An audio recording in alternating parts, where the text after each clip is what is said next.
Hello, welcome everyone to my channel. This is Bat, and in this video I'm going to show you how to add timestamps, or what YouTube call chapters, in your YouTube videos.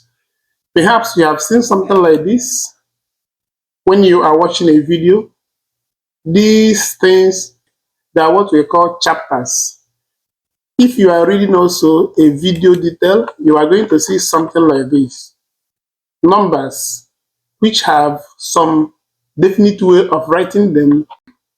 Also, you may have seen these things, chapters. You can see this looks like small chapters of the main video. They are the individual parts where you treat specific subjects in a main video. You can see the same thing on your phone. For instance, this particular video, if I should access it on my phone now, you can see when I go down here, see all those timestamps here. And see, so when I press now, view all, I'm going to see all this.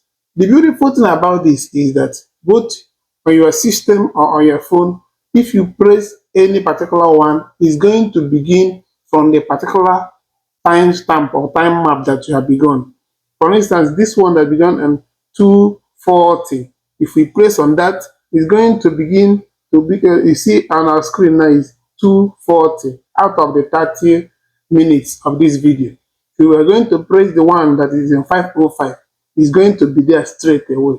So this is very beautiful, because even here you discover that you have both on the system and then on your phone, you have the names of those chapters written down. But then we are going to see how we can easily put these timestamps.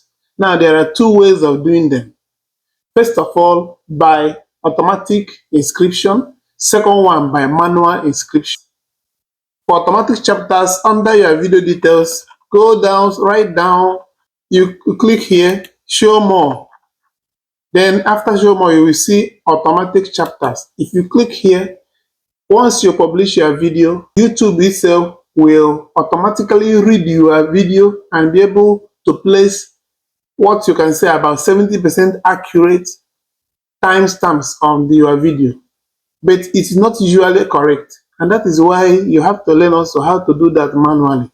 So that doing that manually, you have the advantage of selecting exact spot you want and then the title you want to give it. Because I'm going to show you at the end of this video how even your title that you are giving to these timestamps can help you rank high in your YouTube SEO and let you get more subscribers and grow faster and even get more views. So what I'm going to do now is simply on the details for this video, I'm going to type chapters. If I don't want to do it on YouTube Studio, I can easily open up a Word document and then I begin to type it manually while watching my video. I'm going to begin with writing, first of all, the beginning of it, which is usually 00:00. Then give a space, put dash, and then you write intro. Then you begin to watch your video. For instance, if on the 0-second, 25th minute, we had the explanation of our video. For instance, this video is about screen recording. I'm going to write here 00. I'm going to write here 25th minute, and then I'm going to explain share X video. Okay, share X screen recorder. So I can easily copy this and go over to that and then paste it. Normally for me, how it works better for me is that I shift down the descriptions and then begin here. Why? I'm watching the video here online.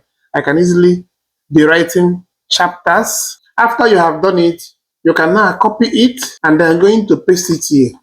If our video is still in private, we are going to see the chapters.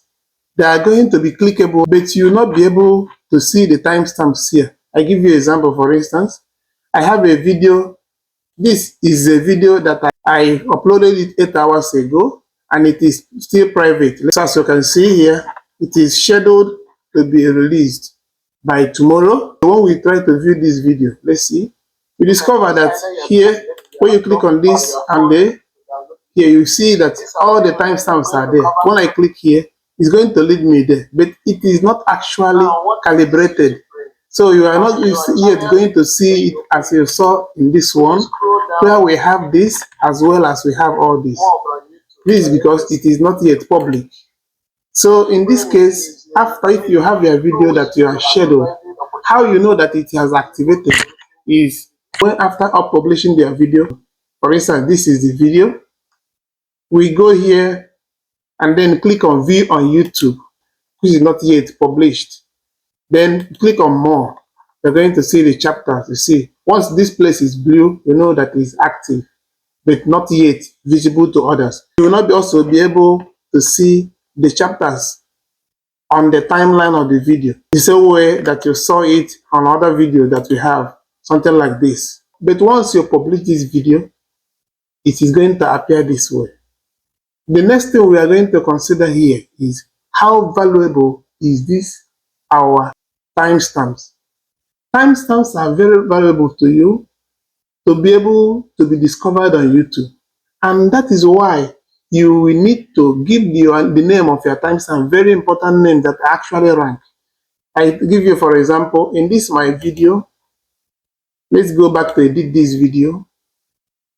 Now I'm talking about how to download YouTube videos. If I come to this place, I see how to download YouTube videos in laptop. Now, do you know why I named it this way?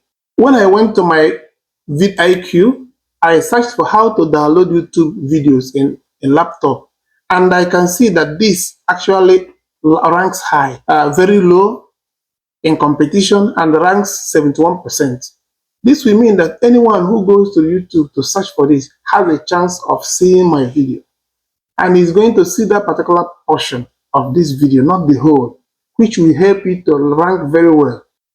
It's also very good that you are going to consider actually the words you use and use the keyword that are actually ranked on YouTube. I give you another example. In that same video, the second one is how to download YouTube videos in phone. If you look at my keyword, you will see that I have how to download YouTube videos. You see? Now in phone. So how to download YouTube video is already a keyword term or phrase that is very important to me. And that is why I'm using it. If I have written there downloading YouTube videos, we don't find that in this VidIQ, or that is not how people are searching for this particular topic. The next one that I used there is how to download other person's video. In this one, for instance, if I'm not sure about it, I will just go and copy this, and then this is what I want to write, but I want to know how VidIQ or YouTube people are searching for this particular topic on YouTube. So you can see it is very, very low. How to download other people's video. It's not even ranking. How to download Facebook video is what is here. What you can see here is download YouTube videos. How to download YouTube videos. You see this one is actually big. So I can select this, and then competition is medium. I can select it,